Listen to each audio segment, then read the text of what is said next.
everyone. Today we'll study a chapter of value education of class 3rd, chapter number 7, the farmer and the sparrows. So let's begin.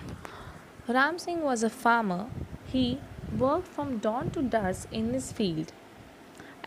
Amidst the crops in the field, a sparrow had built a nest. She roosted in the nest.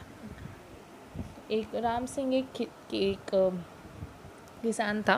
वो सुबह से शाम अपने field में खेती बाड़ी करता था.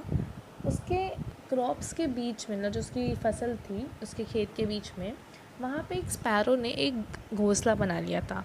और फिर उसने वहाँ पे उसने उसका रूटीन बना लिया था. वहाँ पे वो सोने जाती थी, वहाँ पे रेस्ट करती थी. वो उसका एक तरीके से घर बना ही लिया था.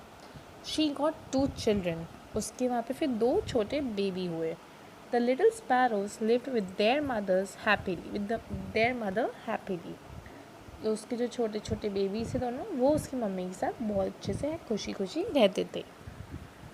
Days passed by and the harvesting season fast approached. दिन बीतते गए. उसके बाद हार्वेस्टिंग का जो सीज़न था वो फिर आने लगा. The corns were ripe. जो कॉर्न्स थे वो पक चुके थे. And everywhere people started their harvest. और हर जगह लोगों ने अपना हार्वेस्टिंग करना चालू कर दिया. The little sparrows said to their mother, mummy we will have to fly away. छोटे स्पैरोज ने अपनी मम्मी को बोला कि मम्मी, हमें यहाँ से उड़ के जाना होगा. The mother sparrow replied, not so soon babies, the farmer is not ready. तो जो मदर स्पैरो थी, उन्होंने अपने बच्चों से बोला कि अभी इतनी जल्दी नहीं. अभी जो फार्मर है वो अभी रेडी नहीं है. One day they heard the farmer saying, I must call my neighbours and make them do the harvest. फिर एक दिन उन्होंने सुना फार्मर को बोलते हुए कि मेरे को अपने पड़ोसियों को बुलाना चाहिए और उनसे हार्वेस्ट भी करवानी चाहिए. The little sparrows said, mummy tonight we shall fly away.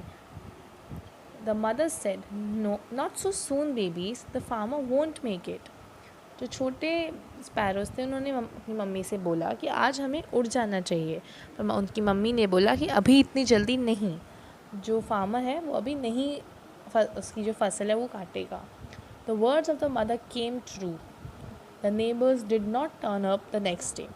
जो उनकी मम्मी ने बोला था वो सच हुआ और जो उसके पड़ोसी थे वो नहीं आए अगले दिन. The farmer was heard saying, I will call my relatives and make them do the harvest. फिर उन लोगों ने सुना कि फार्मर वैसा बोल रहा है कि वो अपने रिश्तेदारों को बुलाएगा और उनसे हार्वेस्टिंग करवाएगा. This time also the little ones wanted to fly away, but the mother asked them to relax. पर इस टाइम भी छोटे बच्चे ने मम्मा को बोला कि हमें उड़ जाना चाहिए. वो चाहते थे कि वो यहाँ से उड़ जाए, पर उनकी मम्मी ने उनको बोला कि तुम आराम से भी रहो, तुम उनसे चिंता मत करो. Once again the words of the mother came true. फिर से उनकी मम्मी की बात सच हुई.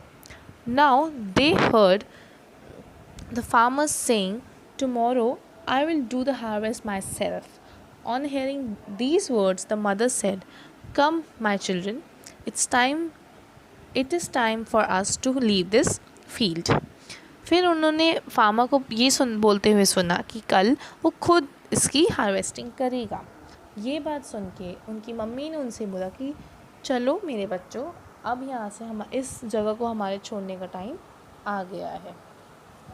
So this was all about the chapter is over.